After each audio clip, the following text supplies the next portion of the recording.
어떻게 영화에서 VFX가 활용되고 있고 그리고 어떤 식으로 더 발전돼 가고 있는지에 대해서 여러분들에게 짤막하게나마 소개를 좀 드리도록 하겠습니다.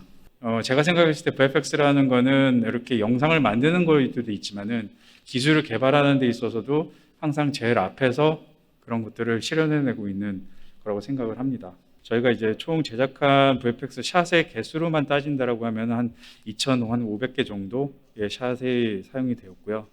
그 중에서는 이제 풀 CG, 그러니까 촬영본이 아닌 전적으로 컴퓨터를 이용해서만 만들어진 장면들이 한 150장면 정도 됩니다. 한 42샷 정도의 이제 3D 캐릭터 샷이 나오는데, 사실 예전까지만 해도 이렇게 영화상에서 디지털 크리처 내지는 디지털 휴먼 이런 것들을 이렇게 적극적으로 활용한 영화들은 없었고요.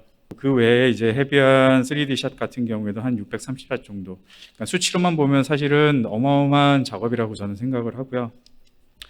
이거를 이제 컴퓨팅, 그러니까 저희가 컴퓨터 그래픽스를 이용한 이미지들을 만들어낼 때 사실 컴퓨팅 파워가 굉장히 좀 중요합니다. 그리고 저희가 이제 전체적으로 영화상에서 이제 VFX가 어떤 식으로 워크플로우가 이루어지는 데에서 간략하게 이제 도식화를 시켜봤는데요. 첫 번째는 이제 디벨롭먼트 단계가 있을 거고요. 그러니까 여러 가지 아이디에이션 과정들이 이루어지고 레퍼런스도 많이 찾고 뭐 컨셉을 그리기도 하고 그다음에 여러 가지 브레인스토밍을 하기도 하고 프리비즈나 이런 리뷰 테스트를 해요. 전체적으로 영화가 어떻게 만들어져야 되는지 어떻게 찍어야 되는지에 대해서 사전 시각화 작업을 합니다. 물론 이제 컴퓨터를 이용해서 작업을 하게 되죠.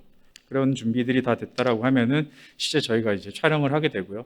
촬영이 시작할 때서부터 촬영이 끝날 때까지 항상 현장에서 슈퍼바이징을 하기를 해요. 어떤 식으로 촬영을 해야 되는지 그리고 어떤 식으로 우리가 데이터를 얻어야 되는지를 현장에서 다 습득을 하게 됩니다.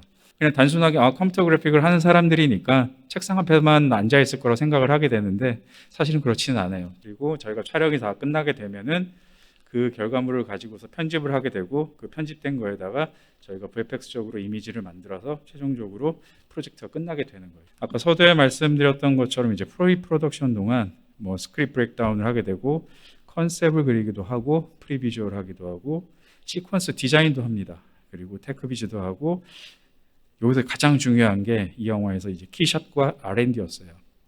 이 영화에서 표현해야 되는 것들이 그동안 우리가 많이 해왔던 그런 것들이 아니다 보니까 너무나 다 새로운 것들이 많았어요. 프리 프로덕션 기간만 한 1년 정도 보냈던 것 같아요.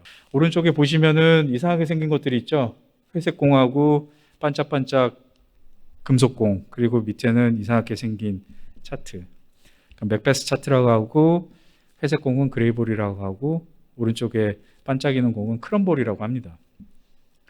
저희가 아무리 물건을 잘 만들어도 조명을 잘 하지 못하면 저희는 제대로 된 결과물들을 만들어낼 수가 없어요. 그래서 저것들이 저희가 이 공간이 어떻게 조명이 되어져 있고 환경이 이루어져 있는지에 대한 레퍼런스가 되는 거죠. 그레이볼을 통해서는 광량과 빛 방향을 확인을 해요. 아, 저 정도에서 저렇게 보여지는구나. 빛이 저 정도 들어오는구나. 반사는 저 정도 들어오는구나. 그 다음에 파이즈노처 파남보 컬러들이 이 플레이트 안에서는 어떻게 보여지는구나 라는 걸 저렇게 테스트를 하고요. 이 조명 환경 안에서 고양이가 저렇게 보이는구나. 우리는 저 고양이를 똑같이 만들기 시작을 합니다. 자, 처음에는 애니메이션은 똑같이 카피를 해요. 컨디션을 최대한 저 플레이트에 다 만드는 거예요. 우리가 애니메이션을 다르게 이제 표현하는 게 아니라 저 고양이를 최대한 똑같이 만드는 게 첫 번째 스텝이에요. VFX도 하나하나씩 물리적인 것들을 탑재하면 할수록 리얼리즘이 좀 더 가까워지게 되는 거죠. 그래서 이제 나온 어떤 테스트 결과물이에요.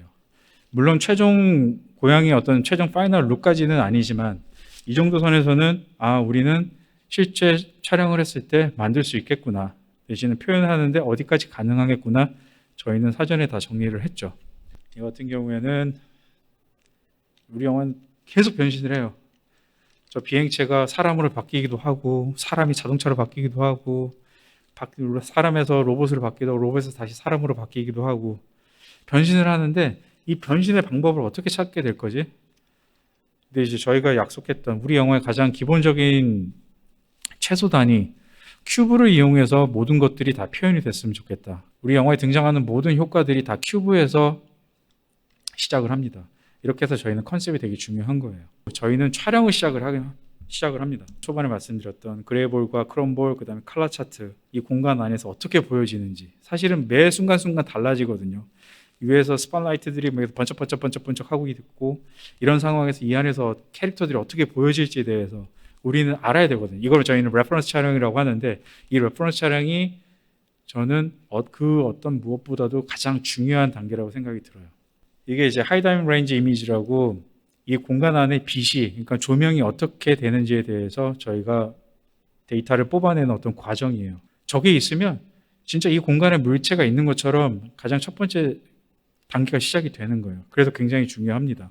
모션 캡처를 정말 많이 사용을 했어요. 캐릭터다 보니 이 사람의 모션과 이런 부분들을 최대한 다 이용을 하려고 했어요. 이게 대신 또 어려운 지점도 있어요. 그러니까 왜냐하면 다 지원해야 되거든요. 모션 캡처 배우 자체를. 물론 뭐 캐릭터가 더 커가지고 덮었을 때 안 보일 수도 있겠지만은 많은 부분들을 지원해야 돼서 사실 저희가 어떤 뭐 작업적으로서 치워지는 부분은 전혀 없어요. 그렇지만은 중요하기 때문에 이렇게 촬영을 합니다. 그러니까 매 순간 이런 캐릭터들이 등장하는 샷들 같은 경우에 다 이런 식으로 스텝을 통해서 저희가 촬영을 했다고 보시면 될 것 같아요. 자, 이런 식으로 촬영을 다 했어요. 다 해가지고서 이제 포스트 프로덕션은 옵니다. 영화 시작하기 전에 우리가 예상을 했던 어떤 어셋 리스트와 영화가 촬영이 다 끝나고 나서 만들어진 어셋 리스트를 비교해 보면 한 10배는 많은 것 같아요. 이건 이제 프로세스를 조금 설명을 하는 건데, 이제 어셋 빌드라고 하면은 이제 모델링 데이터들, 가령 캐릭터, 빌딩, 도시, 그다음에 여러 가지 것들을 저희는 다 어셋이라고 부르는데, 어셋들을 다 제작을 하게 돼요. 렌즈 디스토션이나 이런 부분들을 통해서 만들어진 렌즈 셋을 가지고 카메라 매치 무빙을 합니다. 그러니까 실제 카메라가 어떻게 찍어지고 어떻게 움직였고 어떤 오브젝트가 어느 위치 있고 하는 것들을 저희는 다 솔빙을 다 해요. 그리고 캐릭터나 이런 부분들은 다 리깅이라고 해서 뭐 어떻게 움직이게 만들 수 있는 어떤 그런 장치들을 만들고요. 애니메이션을 하게 되고 움직이게 하는 거죠. FX, 뭐 부시거나 불을 튀우거나 아니면 폭발을 하거나 이펙트를 하거나 그런 FX 단계가 들어가게 되고, 그 다음에 라이팅 렌더, 실제적으로 이미지 형상화 시키는 거죠. 빛을, 조명 감독이에요. 마지막으로 컴포지터가 최종 결과물들을 만들어내게 되는 거죠. 그래서 실제 세트장을 보면은 이렇게 생겼어요.